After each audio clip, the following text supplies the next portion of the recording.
What's holding you back is not having something holding you back. There's a story behind that. This is your daily message from Chad number 1074 to upgrade your mental game today by telling yourself a better story. Because the most important story you hear is the story you tell yourself. This message is specially dedicated to Karen Barbanel. Here's the upgrade.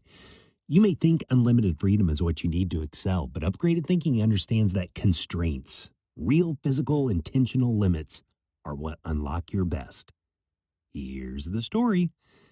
Yesterday, I finished David Epstein's new book titled Inside the Box: How Constraints Make Us Better.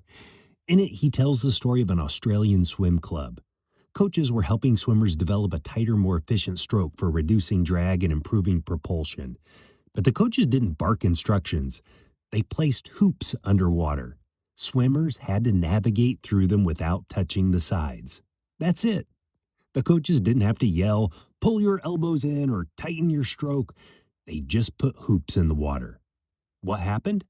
Each swimmer had to experiment, to adjust, to feel their way through the constraint. And in doing that, in discovering their own way through the boundary, they found solutions their coaches never could have told them. Tight stroke, better timing, efficiency born from necessity, not instruction. The constraint didn't limit them. It freed them to find what worked for them. It forced self-discovery. Epstein's research across sports, music, and business shows the same pattern. When you have unlimited options, you waste energy deciding. When you have a real boundary, you focus. You innovate within it. You stop asking, what if I had more? And start asking, what can I do with this?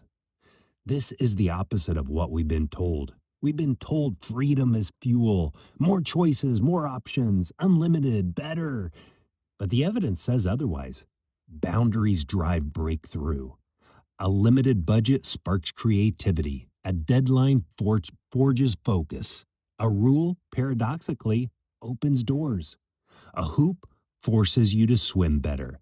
The discipline of the hoop equaled freedom of a more efficient stroke. In sports, business, art, life, the constraints you're facing aren't obstacles. They're the teacher. They're the filter.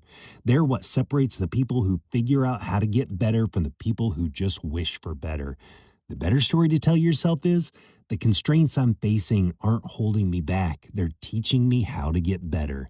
And the solutions I find within this boundary will be stronger than anything I could have been handed.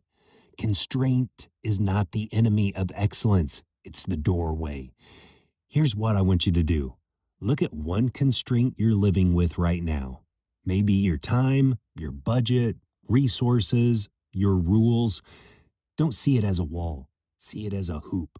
See it as an invitation to figure out what you're actually capable of. Tell me what that constraint is and what you've discovered by working within it to fromchadsmith@gmail.com. Send someone a text and ask, when have you experienced limitations benefiting you? You can get a free copy of my book, The Most Powerful Story of the World, by going to fromchad.gumroad.com. The transcript of this message and hundreds of others are always available at www.fromchad.com.